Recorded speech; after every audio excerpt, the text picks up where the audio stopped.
ఉన్నటువంటి విశేషణాలు చెప్పటం, అలాగే వరుడికున్నటువంటి గొప్పతనాన్ని అవన్నీ కూడా వరుడితో పాటు చెప్పటం, ఇద్దరు పరస్పరం అంగీకరించి వీరిద్దరికి కళ్యాణం జరుపుదామని నిర్ణయించుకుని వారిద్దరిని ఒక చోటకి చేర్చడం అనేటువంటిది ప్రధాన ఉద్దేశంగా ఈ ఎదుర్కోల ఉత్సవం జరుగుతూ ఉంటుంది.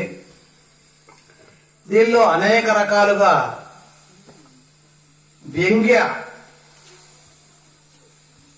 దీన్ని వ్యంగ్యంగా స్తుతించడం, వ్యంగ్య స్తుతి అంటారు, దీన్ని వ్యాజ స్తుతి అంటారు. దాన్ని ఇలాంటి పైకి వ్యంగ్యంగా ఉంటుంది కానీ దానిలో భగవంతుని యొక్క విలాసాలు మనకు కనబడుతూ ఉంటాయి. అలాంటి కొన్ని సంభాషణలు ఉంటాయి. కొన్ని చోట్ల ఈ ఎదుర్కోల ఉత్సవాలు తీవ్ర రూపం దాల్చి తగాదాలుగా మారిసినట్లు కూడా ఉన్నాయి. మీ అబ్బాయి గొప్పతనం ఏంటి, మా అమ్మాయి అనుకుని నువ్వెంత అంటే నువ్వెంత అనుకుని ఆ దేవాలయాల్లో అమ్మవారి విగ్రహాన్ని అవతలు అక్కడ మారేసి వీళ్ళు ఇక్కడ మారేసి వెళ్ళిపోయే సంఘటనలు కూడా అట్లా ఆవేశాలకు లోను కాకుండా ఏదో సరదాగా జరుపుకునే కార్యక్రమం ఇది.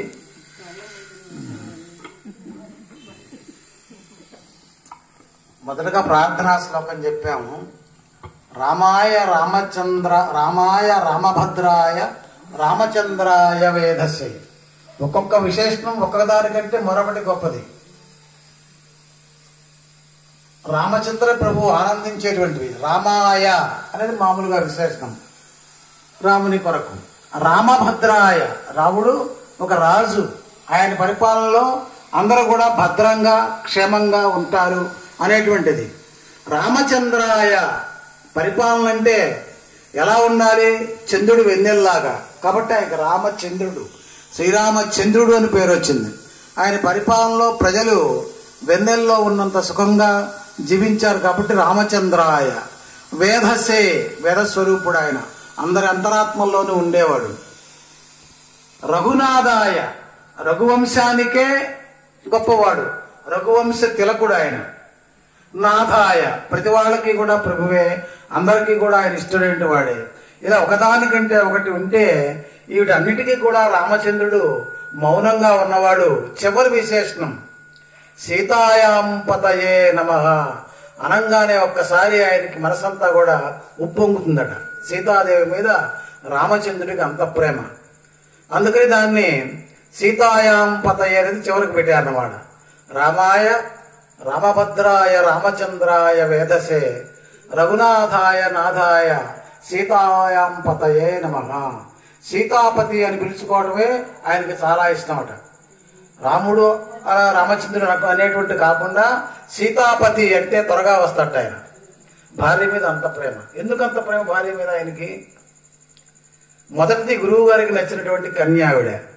గురువు గారు విశ్వామిత్రుడు తీసుకుని వెళ్లి దౌర్భంగాన్ని శివధనుస్సును భంగం చేయించి అప్పుడు సీతను ముందుగా ఈయన రాముడిని అడగల. ఆయన వెంటనే దశరథ మహారాజు కబురు చేశారు, ఏమయ్యా ఇలా జరిగింది, ఇక్కడ శివధనుస్సుని విరిచాడు మీ వాడు, ఈ జనక మహారాజు ఇలాంటి నియమం పెట్టుకున్నాడు, ఈ సీతాదేవిని నీ కోడలుగా చేసుకోవడం నీకు ఇష్టమేనా అంటే ఆయన కూడా ఆనందంగా అన్ని తెలిసిన వాడు కాబట్టి ఒప్పుకున్నాడు.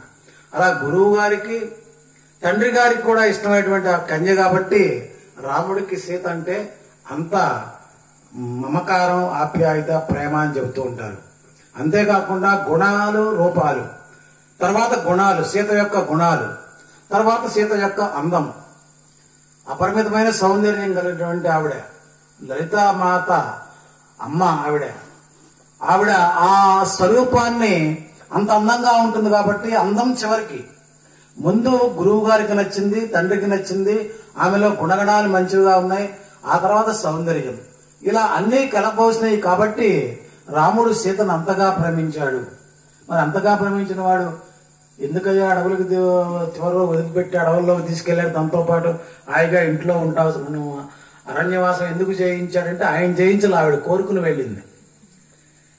ఆయన కోరి మీరు గనక నన్ను తీసుకెళ్ళకపోతే నేను బతకనని చెప్పి ఆఖరికి ఒక రకంగా రాముడు బ్లాక్ మెయిల్ చేస్తుంది ఆవిడ. అప్పుడు రామచంద్రుడు ఆవిడ్ని తనతో పాటు తీసుకెళ్ళడానికి అన్ని చాలా కష్టాలు ఉంటాయి అంటే, కష్టాలు ఉంటే నువ్వుంటే నాకు కష్టమేముంది, నువ్వు ఉన్నావుగా అంటుంది ఆవిడ. భర్త ఉండగా ఇంకా కష్టమే ఉంటుంది, నువ్వు ఉన్నప్పుడు నాకు కష్టమే ఉంది. ఆవిడ మీద అంత నమ్మకం, ఆయన మీద. అలా వెళ్ళింది. కాబట్టి వాళ్ళిద్దరు దాంపత్యాన్ని మనం చాలా ఆదర్శంగా తీసుకుంటారు. సీతారాముల్లా బ్రతకండి అంటారు. ఏదో కథలో ఆవిడ ఏముందండి, ఎక్కువ కాలం కలిసే ఉన్నారు వాళ్ళు. పెళ్ళి అయింది, వచ్చింది, అరణ్యవాసానికి వెళ్ళింది, అక్కడి నుంచి రావణాసుడు ఎత్తుకెళ్ళిపోయాడు. మళ్ళీ అక్కడి నుంచి వచ్చారు. వచ్చిన తర్వాత ఆవిడ గర్భవతి అయింది. ఆ సమయంలో తీసుకెళ్లి మళ్ళీ అక్కడ వదిలిపెట్టాడు. వాల్మీకి ఆశ్రమం. ఇవన్నీ కూడా మాటల్లో చెప్పుకుంటున్నాం, కానీ చాలా సంవత్సరాల పాటు వాళ్ళు కలిసి ఉన్నారు. పెళ్ళైన తర్వాత చాలా సంవత్సరాలకు అరణ్యవాసం. అరణ్యవాసంలో 13 సంవత్సరాలు కలిసే ఉన్నారు వాళ్ళు. ఒక్క సంవత్సరం మాత్రమే, చివరిలో ఉన్నట్టు ఒక్క సంవత్సరంలోనే రావణాసురుడు సీతమ్మ వారిని తీసుకువెళ్ళడం జరిగింది. ఒక 8 నెలల కాలం వాళ్ళు విడిగా ఉన్నారు. తర్వాత మళ్ళీ రాజ్యానికి వచ్చారు. చాలా కాలం పాటు ఉన్నారు. ఎప్పుడో చాలా కాలం తర్వాత వాళ్ళకి లౌకిక జన్మ అనేటువంటిది కలిగింది, పుత్రోత్సాహం కలిగింది.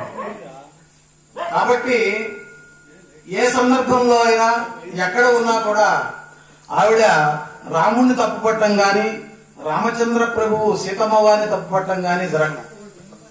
మరి ఎందుకయ్యా అగ్ని